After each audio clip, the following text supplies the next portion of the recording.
ఎప్పుడూ జరిగింది తిహార్ జైలుకి మొట్టమొదటిసారి ఒక సీఎం వెళ్ళడం. అండ్ అలాగే ఈ కేసు ఎలా ఉందంటే ఇంకా ఉచ్చు బిగుసుకునేలా ఉంది కానీ అందులో నుంచి ఉపశమనం కలిగించడం చాలా కష్టంగా కనిపిస్తుంది సార్.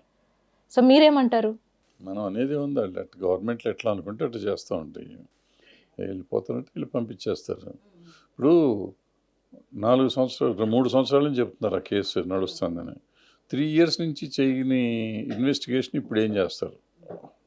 కవిత గారినైనా లేకపోతే కేజ్రీవాల్ గారినైనా అరెస్ట్ చేశారు.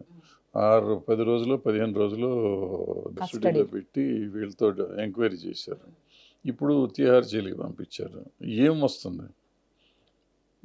ఏం ఎంక్వైరీ చేస్తారు వీళ్ళు? ఇప్పుడు చేసిన ఇన్వెస్టిగేషన్ 3 ఏళ్ల నుంచి ఎందుకు చేయలేకపోయారు? చేస్తే సాక్ష్యాధారాలు ఉంటే డైరెక్ట్గా కోర్టులో ఛార్జ్షీట్ ఫైల్ చేసి జైల్లో పడేయచ్చు కదా. ఏమి చేయకుండా అరెస్ట్ చేయడం అంటే ఇదంతా పొలిటికల్ యాంగిలే కదా. ఇదంతా